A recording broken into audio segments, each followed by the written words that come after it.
Antifa schoolteacher is indoctrinating children. Mr. Reagan. In California, a schoolteacher has decided to indoctrinate his students into socialism. He's decided to make his students socialists, brainwashing kids into liking Joseph Stalin, Karl Marx, Vladimir Lenin, all of the great Soviet leaders in history. Chairman Mao, he's a good one as well. Can't forget him. So apparently this guy loves genocidal maniacs and he wants school children to like them too. Now this is a video that is brought to us by Project Veritas. Project Veritas, as you guys know, is an excellent organization that has done some great work for the culture, exposing leftist lies and schemes and all this kind of stuff. And of course, they were banned from YouTube because we can't have leftists being exposed. We can't have the truth out there, so YouTube has to ban everything that might do that. This is pretty crazy stuff. I mean, this guy is a full-on Antifa communist loon. I mean, I don't know how this guy is a teacher. He's got communist tattoos. He's got tattoos, the hammer and sickle from the USSR, like on his chest. He's like a full-blown communist. I don't know how he's a teacher. I don't know what school was like, you know what, who needs to teach the kids? This guy. But anyway, let's go ahead and watch what he has to say. This is in his own words. This is what he has to say. This is what they recorded on Project Veritas. I have 180 days to turn them into revolutionaries. How do you do that? How do you scare the fuck out of them? Yeah. And I've had like students show up for like protests, community events, tabling, food distribution, all sorts of things. When they go, they take pictures, they write up a reflection. That's their extra credit. And then so like and I do it for extra credit, so they get points for doing it. So that encourages them to do it. Like I have an Antifa flag on my wall, and a student complained about that, and he said it made him feel uncomfortable. Well, this is meant to make fascists feel uncomfortable, so if you feel uncomfortable, I don't really know what to tell you. Like, maybe you shouldn't be aligning with the values that this is antithetical to. All right, so I mean, you can go to Project Veritas, the Project Veritas website, and watch the full video. That's just the intro. That's just sort of the highlight reel. And, I mean, the guy's crazy. I mean, the guy is legitimately, like, Looney Tunes. I just don't know how somebody like that gets hired, but let's go ahead and break down exactly what this guy is saying, what's going on with him now, what he's talking about, are tactics that are more broadly accepted by the mainstream left. All that in one moment, of course. First, I have to sell you something. I am back on keto, and let me tell you, if you're on keto, you really should be taking some MCT oil. And this is some of the best stuff that you can get. Keto Elevate from BioTrust. Actually, this is a new bag because my old bag I ran out of just this morning. Now, I've been making some ramen-like soups out of bone broth and these zero-carb noodles called konjac noodles, which are amazing, by the way. But then I dash a scoop of Keto Elevate in it, and I also put in a scoop of ageless multi-collagen as well. And this is a fantastic way to get in some MCTs. Now, what are MCTs? MCTs are medium-chain triglycerides, and they work a little bit differently than other fats. They go straight to your liver, and they produce ketones. Now, ketones can be used by the body to produce energy, much like carbohydrates, but instead of using carbohydrates on keto, we use ketones. And if your body learns to burn fat to produce ketones for energy, well, then you can start burning stored fat from your body. So MCTs are a sort of jump starter for that process. Now, many Americans struggle to lose weight, as we all know, but after 20, our body's metabolism, it slows down by as much as 4% each decade. By the time you're 50, there's a 10% drop or more. And this is why I highly recommend going on a ketogenic diet, at least for a few months, and getting some Keto Elevate from BioTrust. I've lost about 15 pounds in the past month, and I feel healthier and better than ever. A little keto, a little intermittent fasting, a little exercise, and a little Keto Elevate will help you get fit. And by a little exercise, I literally mean walking. Walking is the best fat burner on keto. So if you've been looking for a way to support your weight management goals, you will love Keto Elevate. Get 51% off by going to ketowithreagan.com or by clicking on the link in the description below.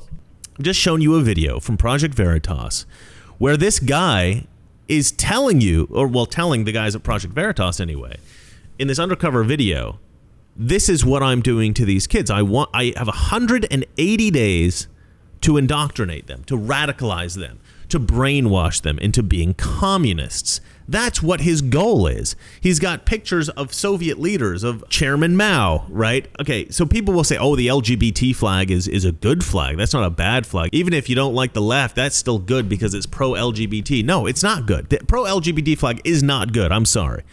There's a lot of reasons why I don't believe the LGBT flag is a good flag. First and foremost, it's tacky. That is an ugly flag. There's nothing rainbow colored that should ever be on anything ever unless it's for a small child, like an infant. Okay, infants' stuff can be rainbow colored, nothing else. All right, that's just tacky and gross. He's got an Antifa flag up, and again, he's got pictures of all of these communist dictators. You know, he's brainwashing these kids. Now, would he be open about that to the local news or to the national news? I'm not so sure. Maybe he would, maybe he wouldn't. I think the school board in California there did decide to fire that guy. They put him on like administrative leave. It's very difficult to fire teachers, as you guys well know, because of teachers unions. But this guy has obviously crossed the line. He's trying to brainwash kids, presumably against their parents' wishes. So well done, Project Veritas, for exposing that. But it's amazing. Like, I mean, how much commentary can I do on this? I mean, like, what can I say about it that you guys don't already see with your very eyes? It's obvious what's going on here, and it's unbelievably disturbing. The only commentary that I could provide you is, one, this is not a problem that's just isolated to this guy, I don't think, right? Because I remember when Antifa was rioting in Portland, some of the people that were rioting and some of the people that were arrested were school teachers. I remember that distinctly, thinking, these people are school teachers? I mean, how messed up has America become? So this is potentially a very widespread problem. And every single parent watching this, and every single parent in America, they have to go check out all the teachers that their kids have and make sure that every single one of those teachers is a moral, decent person, right? We cannot have these radical leftists indoctrinating kids. To me, this is one of the most tragic things that's happening currently with this current culture shift with the left, where they're becoming these like radical lunatics, is that a lot of these people are getting in teaching positions. To me, that's terrible. To me, that is one of the worst possible things to happen, because that will obviously create reverberations, that will create problems to come in further generations. You know, they're stealing your kids from you. I mean, that's what they're doing. So, you know, take your kids out of the public schools, put them in private schools, make sure you vet every single teacher you have. If you have a problem with your teachers, your kids' teachers, make sure that you bring that up with the principal, make sure you bring that up with the school board, make sure that people understand that these teachers should not be teaching kids. They just shouldn't be. But one thing that this guy said, which was really fascinating, was that the way that he was going to indoctrinate these kids was through fear. The Project Veritas investigator says, how are you going to do that? How are you going to indoctrinate these kids? How are you going to brainwash them? And this Antifa teacher says, through fear. Oh, no. What he said specifically was he's going to scare the F out of them, I believe. Now, what's fascinating about that is how the left brainwashes everybody, right? That's how the left-wing media works, right? That's how Nancy Pelosi works. That's how Dr. Fauci works. They're saying, look, if you don't lock down, you're going to die. If you don't wear masks, you're going to die. If you don't vote for Joe Biden, then Donald Trump is going to create a fascist state. He's going to become a fascist dictator. You know, he's going to put kids in cages, right? There's all this rhetoric. There's all this fear rhetoric. Alexandria Ocasio-Cortez, famous for saying, the world's going to end in 12 years. The world is going to end in 12 years. This is typical leftist alarmism. They want to terrify people into voting for them. They want to terrify people into agreeing with them, into obeying them. They want you to submit to their authority, to their commands, because you're afraid of whatever it is that they are telling you that you need to be afraid of. And this guy's no different. He knows how to brainwash children. You scare them with the alarmist rhetoric, and then you provide them with a solution. You say, you know what the solution is? Communism. And so that's what that guy's doing. But it doesn't stop there. You know how I said that there's many teachers in America who are doing this crap? There's another one. She posted her own crazy left-wing teacher story on TikTok herself. Let's go ahead and watch that. Okay, so during third period, we have announcements and they do the Pledge of Allegiance. I always tell my class, stand if you feel like it, don't stand if you feel like it, say the words if you want, don't have to say the words. So my class decided to stand but not say the words. Totally fine. Except for the fact that my room does not have a flag. It used to be there, but I took it down during COVID because it made me uncomfortable. And I packed it away and I don't know where, and I haven't found it yet. But my kid today goes, hey, it's kind of weird that we just stand and then, we say it to nothing. And I'm like, oh, well, I gotta find it. Like, I'm working on it. I got you. In the meantime, I tell this kid, we do have a flag in the class that you can pledge your allegiance to. And he looks around and he goes, oh, that one?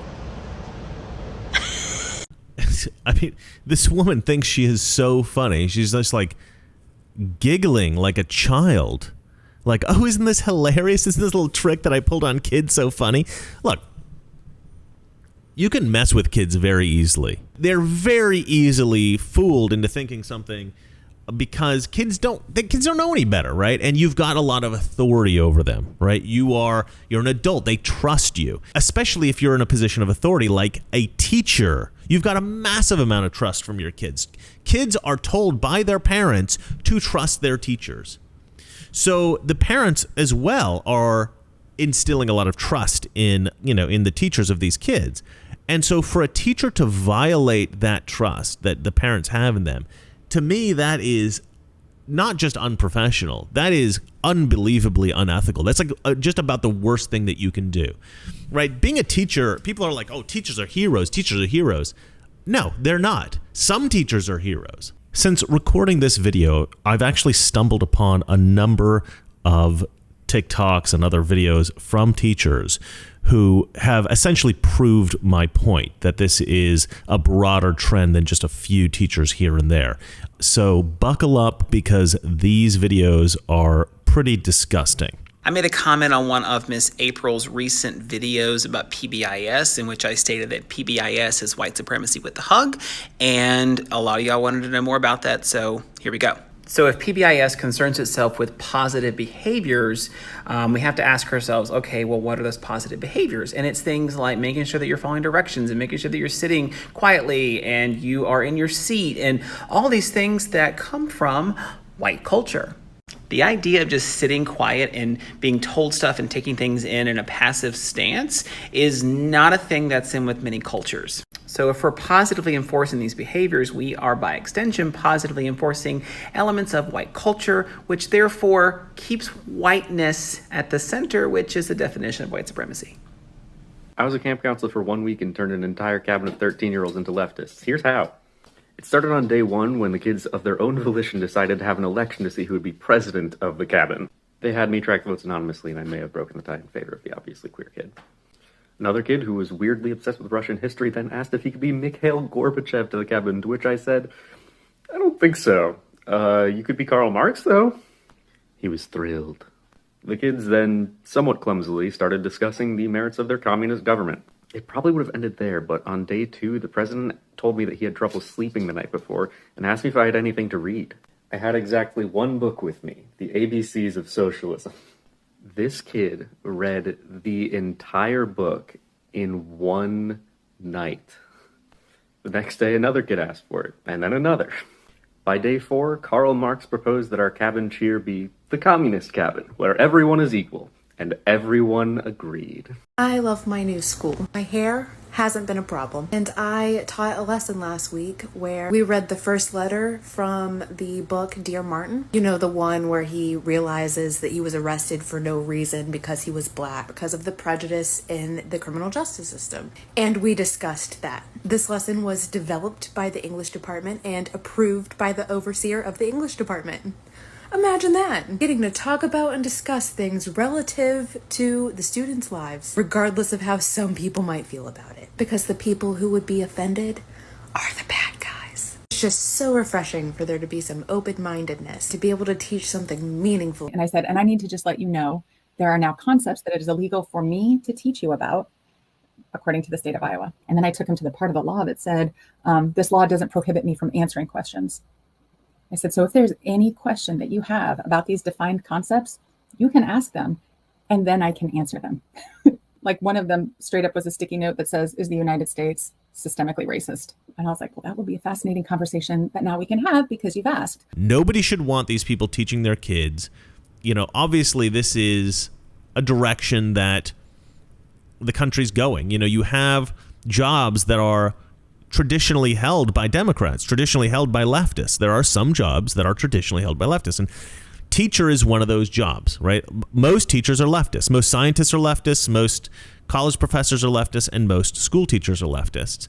And this is really disconcerting because now the left is not just the left. They're not just like politically, moderately left anymore. They're becoming radical. And so we've got to be very careful about who is in our schools. And we have to say, and I know I'm repeating myself, but we have to say, okay, we're going to take our kids out of public school and put them in private school. We're going to vet all of the teachers. We're going to make sure that, it's a lot of work, I'm not a parent, so I can't sit here and like lecture parents on what they need to do. But this is the only course of action that I can imagine working. You cannot allow your child to be in a classroom with a communist that is trying to turn your child into a communist. This is utterly despicable. And he's not, and think about it like this, he's not just a communist trying to indoctrinate your child, trying to brainwash your child into being a communist. He's an atheist that's trying, if you have a Christian child, he's also trying to brainwash your child into not being a Christian. And you might say, well, where's the evidence for that? It's simple logic, okay? Communism is an anti-religious government system. You can't have a religion in a communist country. Look at the Soviet Union. Look at China. You're not allowed to be a Christian in these places. China says that you can, but can they really? They've arrested ministers that have gone to China. These regimes, they do not want you to have an allegiance outside of the political party. They do not want you to have an allegiance outside the federal government. So you cannot be a Christian if you're a communist. So is this guy a Christian? No, of course he isn't. He's an atheist, and he wants your child to be an atheist too. This is not appropriate, right? I remember like in the 80s and 90s, atheists were saying that you shouldn't be able to teach kids to be Christian. You shouldn't teach kids Christian values at school. Christians aren't allowed to talk to kids about Christianity, but atheists are allowed to try to indoctrinate Christian kids into an atheist worldview, which is, of course, communism. Yeah, to me, this is unacceptable, right? If Christian teachers aren't allowed to talk about Christ, then atheist communists are not allowed to brainwash our kids to become atheist communists. Now, but all of this stuff is so self-apparent, self-evident. You guys watch these videos and you have the same thoughts that I do. So it's becoming a lot more difficult for me to think of content to produce because everything that I'm seeing on TV, everything that I'm seeing on Twitter, everything that I'm seeing, people talking about, in the media, wherever you find it, newspapers, all that kind of stuff, these outrageous things about the left, this is stuff that is so outrageous, so despicable, so ridiculous that I can't really add anything. I almost feel like it's better for people just to see it themselves. So from now on, a lot of my videos may just be like this one, where I'm just reading the news. I'm just talking to you guys about the news. And will there be small opportunities for me to talk about, to break down what's really going on? Yeah, of course. And will I keep looking and trying to find, stuff that's going on behind the scenes that are not telling you? Absolutely.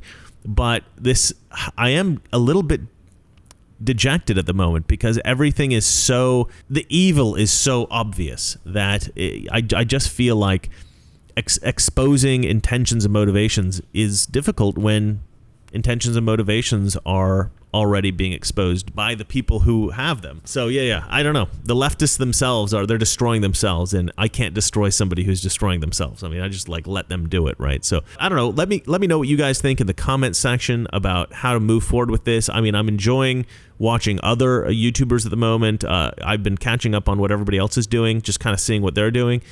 And, a lot of people are finding some interesting topics to cover. They're really, but again, it's everybody's kind of just reading the news now. Nobody's really going into any depth and speculation about things, just because everything's so bad. Everything's so bad. Like, if you don't already know that the left there's something messed up with the left, you're not really paying attention to what's going on. I mean, it's so obvious now. It's so, even Democrats. I mean, I actually wrote a couple of Democrats that I knew today that I specifically thought probably had not recognized that being a Republican is probably the smart thing to do at this point. And I wanted to know what they were thinking. Like, why haven't you switched over? And one guy just said, look, I'm just not following politics. And then he said, I got to go. So I said, all right, man, I'll let him go. The other guy said, well, my problem is that both parties are awful. I hate both parties. And therefore, Biden was terrible and Trump was terrible and everybody's terrible. And so, it's just a crap show all around. And I remember saying, I texted him something like, well, you probably shouldn't believe all the crap they're telling you about Trump. And, then he said some nasty things about Donald Trump. And I said, it's funny. I said, I bet that you would agree with Trump on almost every political point. And then he said, okay, I have to go. He didn't want to talk to me anymore. But it is interesting. They don't really have, no leftist that I've spoken with has a good reason for supporting Democrats at the moment. I cannot get out of them. I'm going to try to call some more and talk to some more people who are voting Democrat. But I do want to know, and again, you guys can put this in the comment if you've talked to a Democrat and they have a good reason for maintaining their Democrat allegiance, because I just don't understand why anyone would be a Democrat at this point. After Afghanistan, I feel like the Afghanistan withdrawal was just like, if anybody was still on the fence as to whether Democrats were incompetent or treasonous, there's no question at this point. Because to me, what happened in Afghanistan, giving all those weapons to the Afghans, leaving all those Americans behind, like, I feel like if the Democrats, because there is this theory that is out there, Dinesh D'Souza proposed it a long time ago, I believe it. It's this theory that a lot of these Democrats, they actually want to reduce the power of America, and they want to increase the power of these other countries, a variety of other countries, not just countries that maybe are developing nations, but also some of our political enemies. If you think about how much Obama gave to Iran, you think, wow, okay, does he care more about the Iranian government than he does America? Like, it seems kind of weird, right? But he seemed to favor Iran over America and our allies. Then Trump comes in, he's tough on all these other countries, he's making waves, but he's getting stuff done. He's making America great again. He definitely was pro-America. He's pro-Americans. He wanted us to have a higher quality of life. And then Biden comes in and he starts doing all the Obama stuff again. He's like, it's almost as if they had a meeting and they were like, okay, we want to improve the militaries of a bunch of countries that are not us, right? We want to help out the Russians. We want to give them some tanks. We want to help out the Chinese. We want to give them some military, fighter jets. We want to help out the Taliban. We want to give them some like military helicopters. Well, how do we do that? Well, we've got a bunch of equipment in Afghanistan. If we just withdraw and we just leave the equipment there, the Taliban can take it. Then they can sell the tanks to Russia. They can sell the fighter jets to China or whatever. They can take the helicopters for themselves, whatever it is, and everybody can get our military technology, and then that'll make all the other militaries in the world much more formidable, and therefore increasing their power in the world and diminishing American power. Perfect. We are geniuses. Like, that's kind of how I feel like things went. It's almost like if you wanted to figure out a plan to improve the militaries of all of our enemies and reduce our power in the world, you could not have planned it better than the withdrawal from Afghanistan. That was the best possible plan. And better still, we didn't even get paid for it. Like, we didn't have to sell our military equipment to our enemies. We just gave it to them. That's how charitable and amazing we are. And I'm actually going to do a video about this as Mr. Pagan, talking about, you guys don't understand. You think Joe Biden is the bad guy. He's not the bad guy. He's helping the Afghan people by giving them military weapons, that kind of thing. Like, think about poor China. They're sitting there trying to be a superpower, and the rest of us are like, no, you're not good enough. And then China is like, I don't know. I haven't worked it out yet, but I'm going to do something, something about that. Because, I mean, it's ridiculous. Well, I mean, it's yeah, the whole thing is just crazy. Afghanistan, people think of it as like this terrible debacle, but I don't know, man. It just seems too bad to be an accident. I don't know.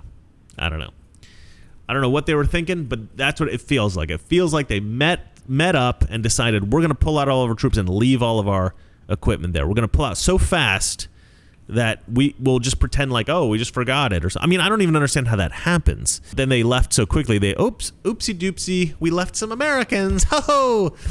I mean, come on, guys. Get with the program here. All right, but I don't have to talk about it. That's the one thing I don't like talking about. I don't like talking about Afghanistan. And I'll tell you why.